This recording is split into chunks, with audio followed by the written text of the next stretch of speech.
আসসালামু আলাইকুম সবাইকে। আমরা আজ দ্বিতীয় ক্লাসে শিখব ব্যাক স্টিচ কীভাবে করতে হয়। ব্যাক স্টিচটা করার জন্য আমরা প্রথমে আমাদের পছন্দ মতো একটা লেয়ারের সেলাই, সেটা ছোট হতে পারে বড় হতে পারে, আমরা করে নেব। তারপর সেই একই সেলাইয়ের সাইজ অনুযায়ী যদি আমি করতে চাই তাহলে তার অতটুকুই দূরত্ব বুঝিয়ে তারপর সুইটা উঠিয়ে প্রথম সেলাইটার একদম গা ঘেঁষে তারপর সেলাইটা করে সুইটা নামিয়ে নেব।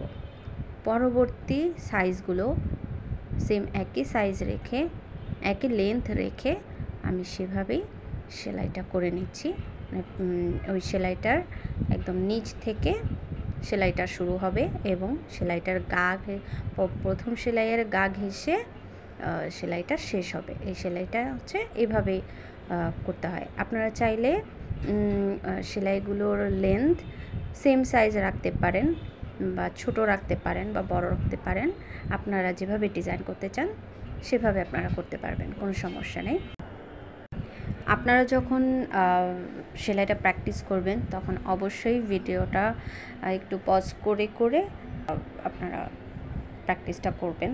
আর বরাবরের মতোই আমি বলবো, আপনারা যত বেশি সেলাই করবেন তত বেশি আপনাদের সেলাইয়ে পারফেকশন আসবে। তো পরবর্তীতে আরও একটি সেলাই নিয়ে চলে আসব।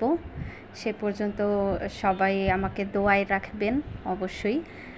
সে পর্যন্ত সবাই ভালো থাকবেন। আজকের মতো আসসালামু আলাইকুম।